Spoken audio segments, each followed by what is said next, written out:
نحمد و نصلی علی رسول الکریم اما بعد فاعوذ باللہ السمیع العلیم من الشیطان الرجیم بسم اللہ الرحمن الرحیم باب الدلیل علی ان من رضی باللہ ربا وبالاسلام دینا وبمحمد صلی اللہ علیہ وسلم رسولا فهو مؤمن وان ارتكب المعاصی الکبائر۔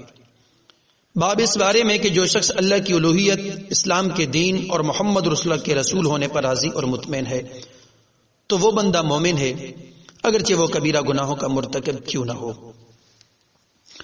عباس بن عبد المطلب سے مروی بیان کرتے ہیں کہ انہوں نے نبی علیہ السلام کو فرماتے ہوئے سنا کہ اللہ کے رسول کریم کہہ رہے تھے ذاق طعم الایمان من رضی باللہ ربا وبالاسلام دینا وبمحمد صلی اللہ علیہ وسلم رسولا، کہ اللہ کے رسول کریم نے فرمایا کہ ایمان کا مزہ اس شخص نے چکھ لیا جس نے اللہ کو اپنا رب، اسلام کو اپنا دین اور محمد الرسول اللہ صلی اللہ علیہ وسلم کو اپنا رسول دل سے مانا، اس پر راضی ہوا۔ اب پہلی بات کہ یہاں پر ایمان کے ذائقے کا تذکرہ ہے، ذاق طعم الایمان، تو جس طرح مزیدار اور ذائقہ دار غذاؤں میں ایک لذت اور لطف ہوتا ہے نا، جسے صرف وہ آدمی پا سکتا ہے جس کی قوت ذائقہ کسی بیماری کی وجہ سے متاثر نہ ہوئی ہو، یعنی کہ جو چکھ سکتا ہے، اسی طرح ایمان میں ایک لذت اور ذائقہ ہے جسے وہ خوش قسمت انسان ہی پا سکتا ہے جس نے پوری خوش دلی اور انبساط اور دل کی رضا کے ساتھ اللہ رب العالمین کو اپنا رب اور محمد رسول اللہ کو اپنا رسول اور اسلام کو اپنا دین اپنی زندگی میں تصور بنایا ہو۔ اللہ و رسول اور اس کے اسلام کے ساتھ اس کا تعلق محض رسمی نہ ہو، عقلی دماغی نہ ہو، بلکہ ان کے ساتھ دل کی گہرائی سے، دل کی اطمینان سے ہو، کیونکہ رضا کا معنی قناعت، کفایت اور کچھ نہ چاہنا ہے، پہلی بات۔ دوسری بات کہ اللہ کے رب ہونے پر راضی کا مطلب یہ ہے کہ بندہ دکھ سکھ غم خوشی ہر حال میں صرف اپنے رب پر بھروسہ رکھے، اپنے رب کو پکارے اور کسی کو نہ پکارے۔ جملہ تو سب کہتے ہیں کہ میرا رب اللہ ہے، لیکن ایمان، بھروسہ، یقین بہت کم لوگوں کا ہوتا ہے، تو ایسے بندے کو ایمان کا مزہ نہیں ملا۔ اور دین اسلام کا بنیاد، اس کی طرف لوگوں کا مائل ہونا، یہ بھی بہت کم ہے۔ آپ دیکھ لیں اسلام پر کون ہے، کون کس کو اسلام پسند ہے؟ اگر اسلام پسند ہو تو ہر گھر میں، ہر جگہ، ہر شہر، ہر گلی میں اسلام کا جھنڈا بلند ہو، لیکن کون اسلام پر چلتا ہے؟ زبانی تو کہتے ہیں لیکن دلی نہیں کہتے، ہم اقرار نہیں کرتے، دلی طور پر اقرار نہیں کرتے، یہ بات یاد رکھ لیں۔ اور محمد رسول اللہ کی رسالت کو تسلیم کرنا یہ بھی محض زبانی ہے۔ آج کل کے دور میں بہت کم لوگ ہیں جن کو قلبی بھی ہو، رسالت کو مانتے سب، پیروی کون کرتا ہے، اطاعت کون کرتا ہے، جذبہ کس کا ہے؟ آپ خود سمجھ سکتے ہیں، دیکھ سکتے ہیں، پڑھ سکتے ہیں، لوگوں کے معاشرے میں رہ کر آپ خوب جان سکتے ہیں۔ تو اللہ کے رسول صلی اللہ علیہ وسلم نے یہاں پر جو ایمان کے ذائقے کا تذکرہ کیا، یہاں پر تو تین کام اللہ کے رب ہونے پر، اسلام کے دین ہونے پر، محمد رسول کی رسالت کو ماننے پر محض زبانی دعوے ہیں، عملی میدان میں بالکل عاری و خالی ہے۔ پھر کون ہے ایمان کا مزہ چکھنے والا؟ تو کسی نے چکھا ہی نہیں، صرف وہی چکھ سکتا ہے۔ تو ان تینوں چیزوں کو زبانی اور قلبی، عملی تسلیم کرتا ہو، عملی جواہر اپنے زندگی میں پیدا کرے، وہ بندہ کر سکتا ہے۔ دوسری بات، آپ صلی اللہ علیہ وسلم کی اتباع اور پیروی کرنا، کسی اور کی طرف جھانک کر بھی نہ دیکھنا، صرف اللہ کے رسول کریم کی اطاعت، رسالت کو ماننا یہ ہے۔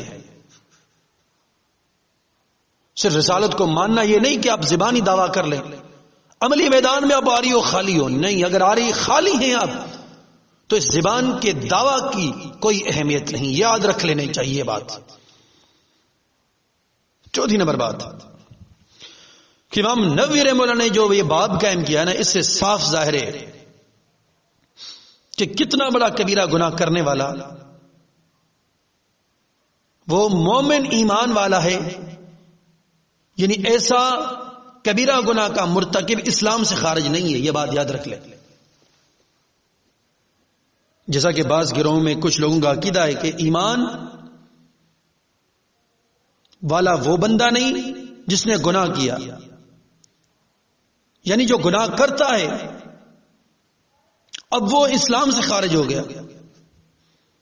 اس باب سے ان لوگوں کا رد ہے جو یہ سوچ رکھتے ہیں کہ کبیرہ گناہ کرنے والا اسلام سے خارج ہے.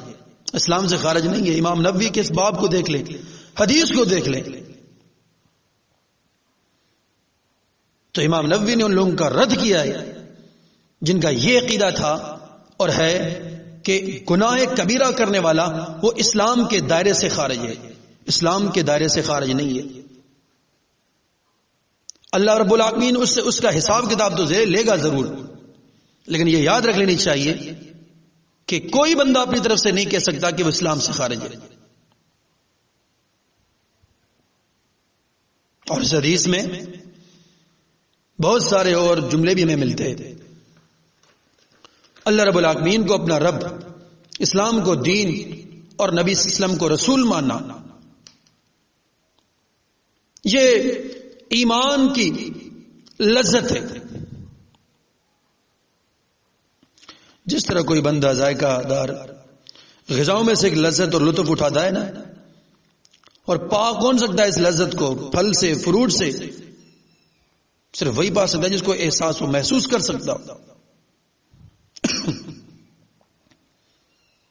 تو وہ خوش قسمت انسان ہی پا سکتا ہے جس نے پوری خوش دلی اور انبساط اور دل کی رضا کے ساتھ رب العالمین کو اپنا رب اور محمد رسول کو اپنا رسول اور اسلام کو اپنا دین زندگی میں تصور بنا لیا ہو.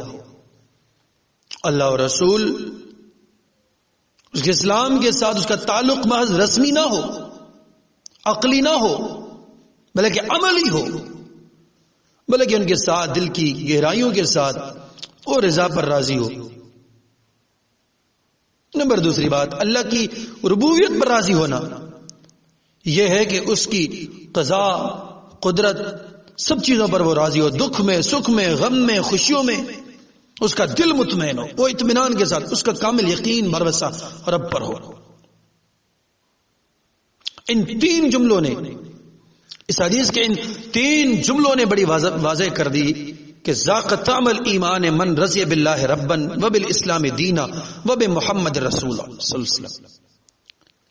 اللہ کو اپنا رب ہونے پر، اسلام کو دین پر اور محمد رسول اللہ کو رسالت ماننے پر راضی ہو، زبانی اور عملی دونوں طرح. آپ کو اکثریت زبان والی ملے گی، اکثریت، لیکن عملی اور قلبی بہت کم ہے. یعنی کہ جو بہت کم ہے ان کو پھر ایمان کا مزہ نہیں ملا، انہوں نے ایمان کو چکھا ہی نہیں. تو ایمان آپ تب چکھ سکتے ہیں ایمان کے ذائقے کو جب آپ ان عملوں میں، تین کاموں میں آپ کسی اور کی طرف دیکھیں گے بھی نہیں. یعنی کہ آپ نے اپنا رب، اللہ کو رب مانا، اب آپ دکھ میں، سکھ میں، غم میں، خوشیوں میں کسی اور کی طرف آپ دیکھیں گے نہیں. اور اگر آپ نے اسلام کو دین مانا تو آپ رسموں کو، رواجوں کو، اس کی طرف آپ جھانک کر بھی نہیں دیکھیں گے. اسلام آپ کو جو دے آپ لیں گے، دین آپ کو جو دے آپ لیں گے، جس سے منع کرے گا آپ رک جائیں گے. محمد الرسول اللہ کو رسالت، رسول ماننے کے بعد اب کسی کی بات حرف آخر نہیں ہے تو محمد الرسول اللہ کی ہے. تو ان تین جملوں نے ہمیں اسلام کا درس دیا، تین جملوں نے کہ مومن کون ہے. تو اللہ پاک مجھے آپ سب کو کتاب و سنت پر عمل پیرا ہونے کی توفیق عطا فرمائے. والسلام علیکم.